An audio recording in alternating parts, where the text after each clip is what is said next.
او سحر ماښام دی فلمونه او تصویران ګوري او سندرې اوري، دی به تله مسجد اقصی فتح کوي. ته ګورې دنه دا ته مساتي کوي. نو په دې باندې امت تباه کو. دویمه طریقې د نشو استعمال کړه. نوي نوي نشې راوځي او زموږ د مسلمانانو د ملکونو ته په یو طریقه رااړوي.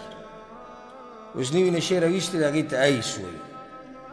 دا نشه داسې دی چې 3-4 ورځې به ویښې 3-4 ورځې به ودې. او دا نشه عامه ده په یونیورسټیانو کې او په سکولونو کې او په جنکو کې او په هلکانو کې او ټولې کوي. د دې پیدا کوونکي هم دغه یهود نصارا دي او زموږ د ملک ته یې راړولي. ګوره دا نشوي عامه ده په یونیورسټیانو کې او په سکولونو کې، ځکه یې څوک ډېر بد نه وایي. یو وجه دا ده ځکه که دا چې ته ویلی چې مدرسه کې ده یا جامعه کې ده یا دیني طالبانو بیا به هر چا یادوله. خو دا نشه عامه ده په دغه خلکو کې. سوال دا دی چې په دوی کې ولې عامه ده؟ زه به دله جواب درکړم او که چېرته د امت سوچ د سره وي نو ته به ښه ورسي. او که د خېټې غم راغستی نو بیا ته صرف په یو موضوع پوهېږي، بابون ما جاء فی الخېټه. ته په دغه یو باب باندې پوهېږي. باب په باید دغه څه کي چې د خېټې په باره کېږي. خو که یو سړی د امت په دړه او په تکلیف او په غم باندې دردېږي، زه درته دا وجه ذکر کوم چې ولې دا نشه په یونیورسټیانو کې عامه ده، ولې دا د دنیوي طالبانو او طالباتو کې عامه ده. جواب دا دی چې کله زموږ دشمنانو ته پته ولګېده چې یاره مسلمانان خو هم دنیا کې ترقي کوي، دوی هم لږې دي سبقونه وایي، په دوی کې هم انجینران پیدا کېږي، په دوی کې هم ډاکټران شتي، په دوی کې هم ساینسدانان دي، په دوی کې هم چې دی سیاستدانان دي، او په دوی کې راشه وایي بله طریقه ونه جوړه. نو دا طالبان او طالبات ته د دنیوي سبق ده، دا یې اخته کړو په دې نشو کې.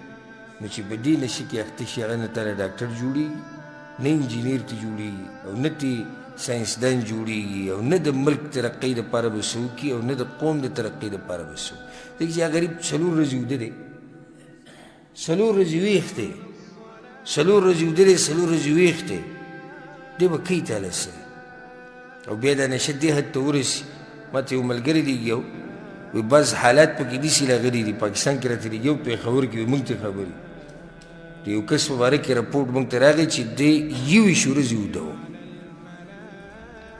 د خوب خو داسې وده و، نور هغې څه نشه وي لکه په جسم کې طاقت نه وي، نشه وي، پورې 21 ورځې پروت و.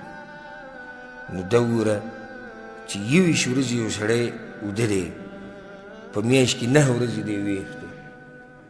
دی به د دین دپاره څه وکړي او دی به د دنیا دپاره څه وکړي. که دی په هغو کې مې په خېټه چې مین دی نو دی به د خېټې دپاره څه وکړي، مور پلار دپاره به څه وکړي، د ښځو او د بچو دپاره به څه وکړي. نو د دشمن چالونه وپېژنئ، د هغوی دسیسې وپېژنئ، په دې کوشش کې دي چې د علما زموږ بدنام کړي، دینی طبقه بدنامه کړي، چې دا کشران د دیندارو سره تعلق نه ساتي. چې کله تعلق د دیندارو سره ختم شو او ستا علما ته سپک ښکاره شو او ستا دینی طبقه ته سپکه ښکاره شوه، نو پوه شي چې دا ستا تباهي د دنیا او د آخرت و. نشې عامې شوي دي. مقصدي خبره دلته دا دی چې خلک به شراب څکي او نومونه به ورله څه کي، به بدل کړي. په دې راته یو دلیل 2 بیانومه. ابو مالک الاشعري رضی الله عنه حدیث دی، امام احمد بن حنبل، امام ابو داود، امام ابن ماجه، امام ابن حبان رحمهم الله، الله دا ټولو بخي. دې ټولو دا حدیث راوړی دی. پیغمبر صلی الله علیه وسلم ویل یشربن ناس من امتی الخمر، خامخا زما په دې امت کې به داسې خلک پیدا کېږي چې هغوی به شراب څکي، یسمونها